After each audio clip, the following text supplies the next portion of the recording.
నిర్మాణంతో తెలంగాణ తలసరి ఆదాయం 20 సంవత్సరాల్లో దేశంలో నెంబర్ 1 అయింది. ఆ రోజు మనం చేపట్టిన కార్యక్రమాలు ఈరోజు హైదరాబాద్ నగరం మోస్ట్ లివబుల్ సిటీగా తయారైంది.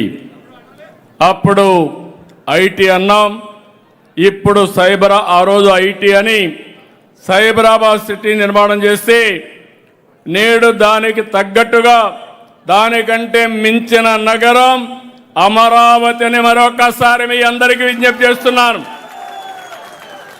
Hyderabad plus Amaravati, Hyderabad brown field city, Amaravati green field city. ఇంకా 3 ముక్కలాట లేదు. ఒకే రాష్ట్రం, ఒకే రాజధాని, అదే అమరావతి. నిన్ననే శాసనసభలో తీర్మానం చేశాం. తెలుగు వారి ఆత్మ గౌరవాన్నే కాదు, తెలుగు వారి సత్తా కూడా చూపిస్తామని మరొక్కసారి విజ్ఞప్తి చేస్తున్నా.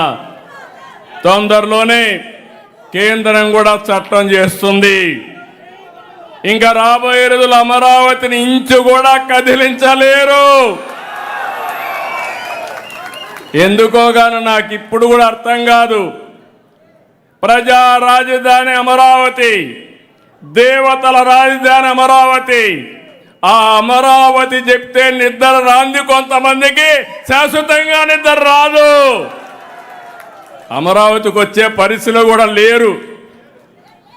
నేను అందుకే విజ్ఞప్తి చేస్తున్నా, ఇలాంటి అమరావతి వ్యతిరేక శక్తుల్ని శాశ్వతంగా అమరావతికి రాకుండా చేయాల్సిన బాధ్యత కూడా ప్రజలపైనే ఉందని చెప్పి విజ్ఞప్తి చేస్తున్నా.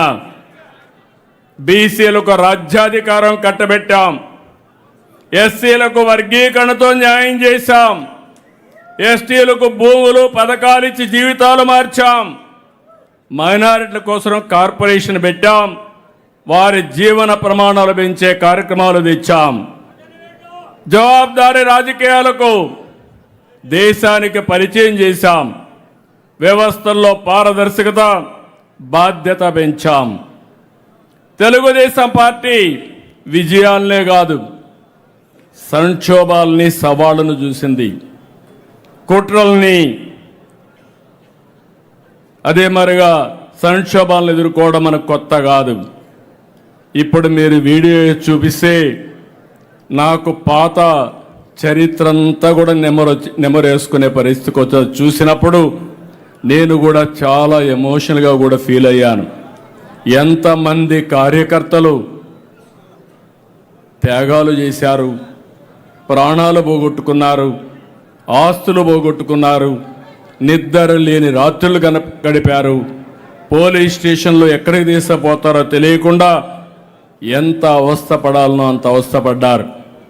కానీ కొంతమంది ఆలోచిస్తున్నారు, తెలుగుదేశం పార్టీని ఫినిష్ చేస్తారు.